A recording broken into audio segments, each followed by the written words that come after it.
మొన్న మోడీ గారు తీసుకొచ్చినటువంటి 4 కోట్లకు వ్యతిరేకంగా ఈ రాష్ట్రంలో రేవంత్ రెడ్డి గారు తీసుకొచ్చినటువంటి 10 గంటలకి వ్యతిరేకంగా జూలై 9వ తారీఖున దేశవ్యాప్తంగా రాష్ట్ర వ్యాప్తంగా కోట్లాది మంది కార్మికులు రోడ్ల మీదకి వచ్చారు. అనేక చోట్ల మొత్తం నిరవధిక సమ్మెలోకి వెళ్తామని చెప్పేసి పెద్ద ఎత్తున రోడ్ల మీదకి వచ్చి పోరాటాలు చేశారు.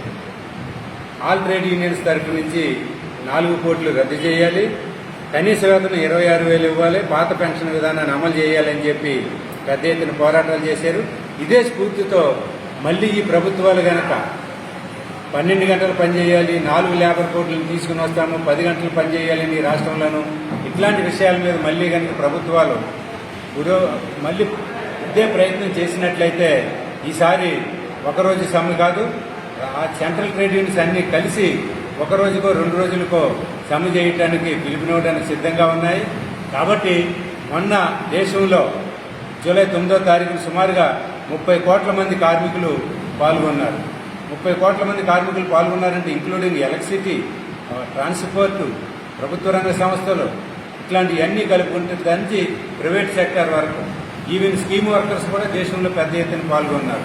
ఈ రాష్ట్రంలో కూడా 10 గంటల పని మేము చెయ్యము, నాకు 8 గంటలే కావాలి, రేవంత్ రెడ్డి సర్కార్ తీసుకొచ్చినటువంటి ఈ జీవోని మేము దహనం చేస్తున్నామని చెప్పి పబ్లిక్గా రోడ్ల మీదే కాల్చినటువంటి పరిస్థితి.